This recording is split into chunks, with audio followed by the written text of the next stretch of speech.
kita dari Sanggar LKB Saraswati. Oke, berapa lama latihannya buat seleksi kayak gini ya? Sebenarnya seleksinya udah cukup agak lama. Terus tapi latihannya tuh kita mepet banget karena sempet kayak dadakan lah, sempet kayak belum kepastiannya tuh belum ada gitu kalau kita akan jadi berangkat ke Dubai atau enggak. Berapa banyak tarian yang latih? Taliannya berapa banyak? Berapa jenis sih? Sekitar 12 ya. 12 tarian? 12 tarian. Waduh, Banyak. berat, banyak banget. Dikejar dalam waktu? Kurang lebih 10 hari. Berarti seleksi itu panjang banget dong seleksinya ya? Seleksinya lumayan panjang, seleksinya itu udah dari tahun lalu. Oh gitu, ya, ya. Yang kamu rasain nih setelah di sini, apakah semuanya sesuai harapan kamu atau?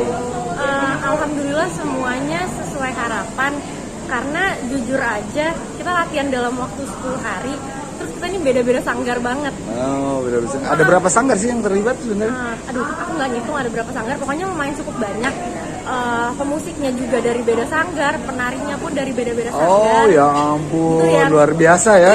Ini. Yang jujur aja, aku tuh sama penari yang lain tuh banyak yang belum pernah kenal sama sekali sebelumnya. Oh, tapi yakin dengan kemampuan mereka setelah 7 hari. 7 hari kita latihan. Canggih nih, berat banget sih buat saya sih. Salut banget. Terima kasih ya, Po. Terima kasih. Sampai ketemu lagi, selamat kerja. Ya.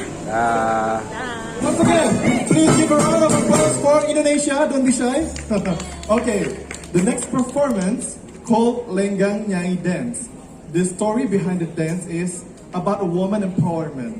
A long time ago in Jakarta, there's a legend called Nyai Dasima.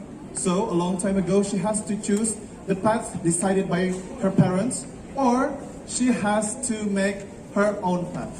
So without further ado, please enjoy Lenggang Nyai Dance.